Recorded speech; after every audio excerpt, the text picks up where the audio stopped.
What does glamour, crowns, and just overall beauty have in common with our guest today? Let me just tell you, I have got Mrs. Georgia International. Trudy is here with us, and we're going to talk pageants and beauty and all things girly. So you don't want to miss a minute of Kim Gravel and the ATL.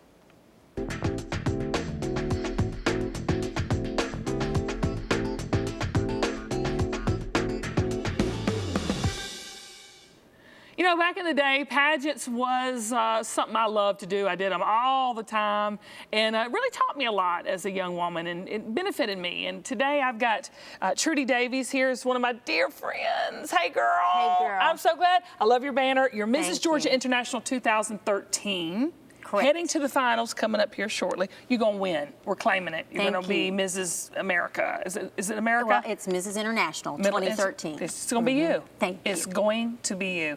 Tell me, you have a lot of pageantry in your background. I do. I do. So how long have you been doing pageants and training girls in pageants? I have been competing in pageants for, really, I didn't start until as an adult. So about the last 15 years, I competed in America's Misses of the Year and won that. You won that. I won that. That was back in 2001. And then I've been a coach and still been very involved in pageants along the way. But Mrs. International is a platform pageant, and that's how I came to be Mrs. Georgia International, because my platform is fight like a girl. Fight like a girl. I love it. Let's say it again. Fight like a girl. I love that. Yes. Because you're so inspirational anyway. I mean, I've known you for a long time. Yes. We've done a lot of life together. Yes, we have. Tell me about Fight Like a Girl. I know about it, but I want the people to know about it Okay. because it's so you. Thank you. Fight Like a Girl came from my experience as a breast cancer survivor. So my platform is Fight Like a Girl, maintaining self-esteem throughout the battle of breast cancer. You see, 5 years ago, I was diagnosed with stage 3 breast cancer, and I learned firsthand what it means to fight like a girl for everything that makes us female. And that's the irony of breast cancer. Chemotherapy, radiation, mastectomy, they're all designed to win the battle, but the warrior can feel defeated and isolated during the process, and I just experienced that so strongly. And so when I came out on the other side, I thought, what can I do to help women through that process? That is my passion, to empower women and give hope through the battle of breast cancer. Breast cancer, is it on the rise, or is it? You know, Kim, the statistics are 1 in 8 women will be diagnosed with breast cancer. I know. Is detection happening earlier? Are we hearing more about it? Yes, and you know, that all factors into the ratio because we are blessed to have early detection and such great medical care these days. It does seem like some people that might have gone undiagnosed get diagnosed, and so that does change the statistics a little bit. But it is the leading cause of death for women ages 40 through 59. That is just so scary, and early detection is the key.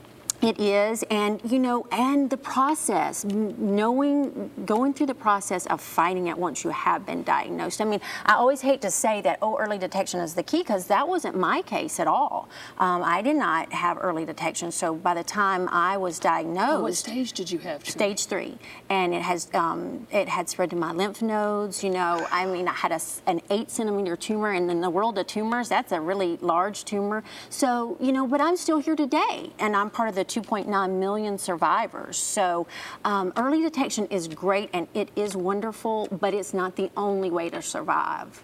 I didn't even know that, Julie. Yeah. So that's what makes me really an advocate for women going through breast cancer, because really there's nothing that a person can experience other than reoccurrence with breast cancer that I did not go through.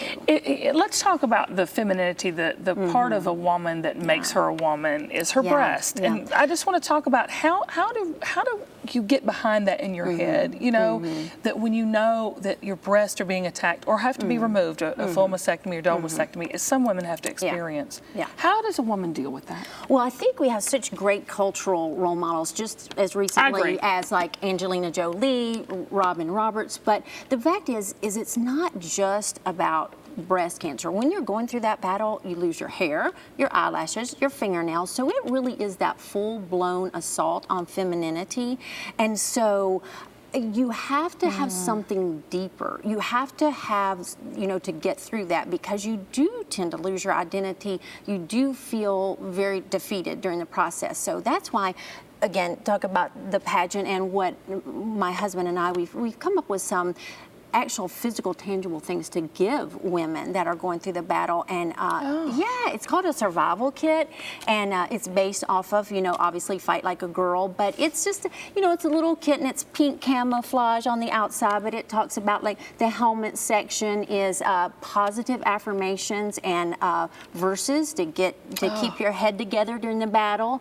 Then there's the ammunition, which is where I'm really an expert at, which is wigs and prosthetics and cosmetic application to help you get through to the other side.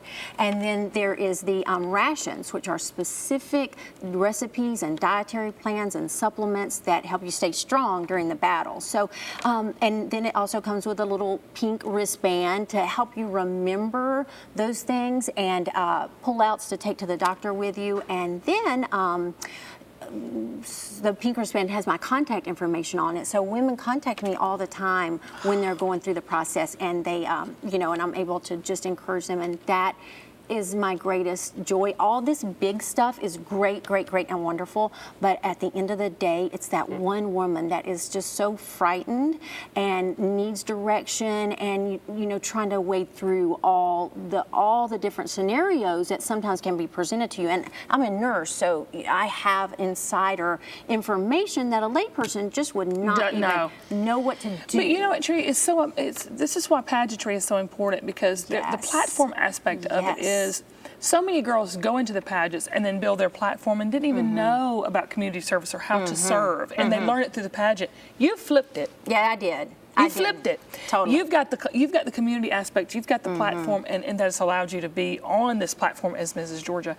Yeah. I think, for real, truthfully, I think there's no doubt in my mind you're going to win this next level, because I think God has a plan for this message. Right, and I know that regardless of the outcome, and of course I want to win, and how exciting and wonderful that would be, and how much hope that would give to women. And a voice to this message. A voice. But I know God has a plan for it regardless, and I at this time am the vessel, but I hope it grows into something much larger than me. I would like to see it go on a national level and be called the Fight Like a Girl campaign.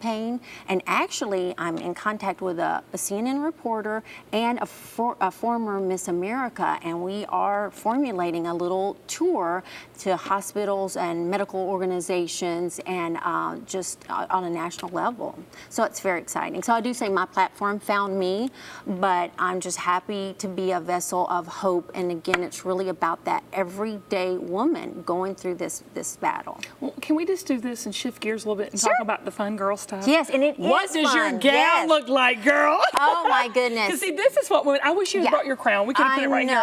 But that's what we love as women. We love the clothes. We love the dress. Miss USA was just recently, on TV. Yes. Let's talk about what your wardrobe. Yes, and that is such the fun part. Who did your dress? Well, it's a designer here in Atlanta, and it's Randall. I love Randall. I love Randall. RKS Couture. I love it. He did, and it is just gorgeous, and it's me, and it's just so much fun. And again, you feel honored that through everything you've been through over here on the bad side, that here's the hope to get to wear a beautiful gown. I have a beautiful interview. What color is it? Well, now I probably shouldn't say don't that. Say that. Don't tell it. You can tell me later. I will. I'll show you a picture. But the misconceptions of pageants is just this all glamour, and it's a lot of work.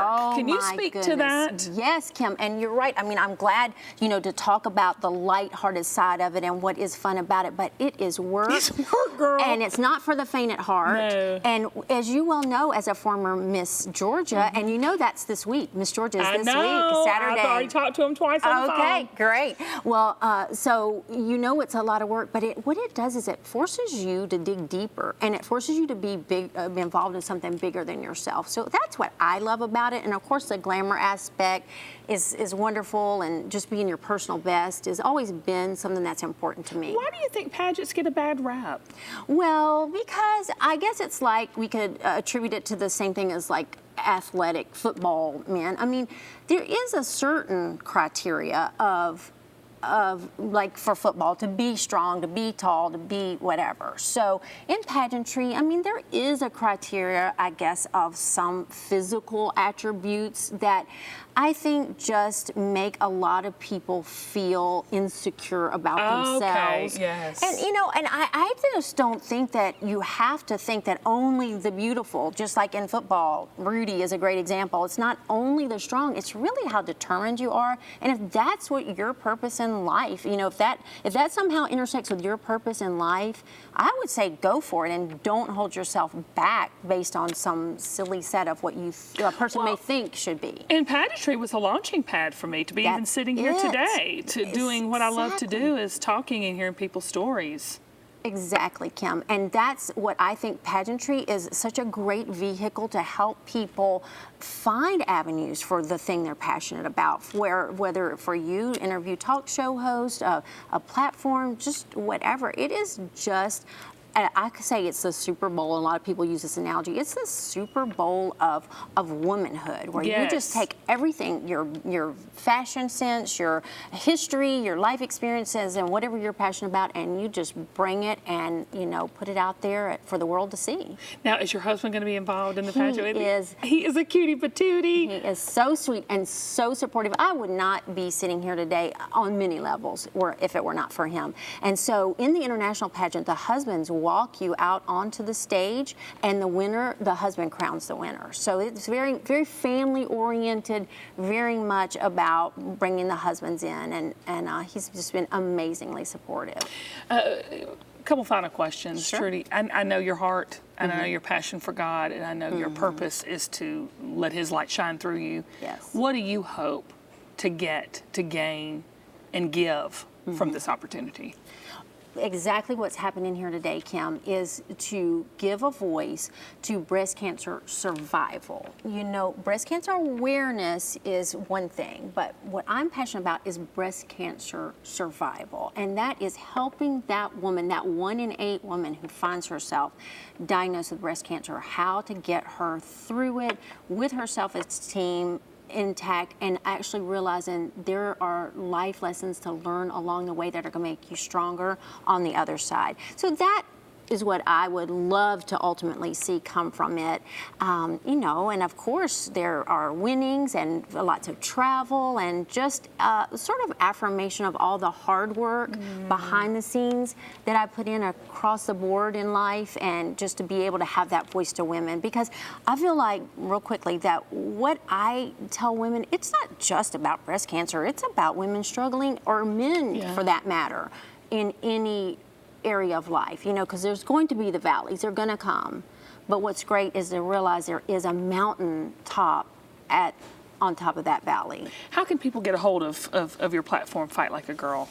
They can contact me through theimageacademy.com or at Trudy Davies at WordPress.com. That's my blog site. Okay. Okay. And I should correct it. I'm Trudy Davies. Davis? Yes. I know you're Trudy Davies. I know you do. But I love Davis too. Yeah. I love Davis too. He's a good guy. I'm going to call you TDD. There you go. TDD. There you go. Best of luck. Thank you. You're going to bring Kim. it home. Bring the crown home to Georgia. And I hope to be sitting right here With in the this chair crown. with the crown. Okay. Thank you for having me. Pageantry, I love you. I love you too. Pageantry is wonderful. It teaches you a lot, and Trudy is a prime example, and her campaign of Fight Like a Girl is going to help millions through breast cancer. Thank you for watching. Amen. We love you. Peace.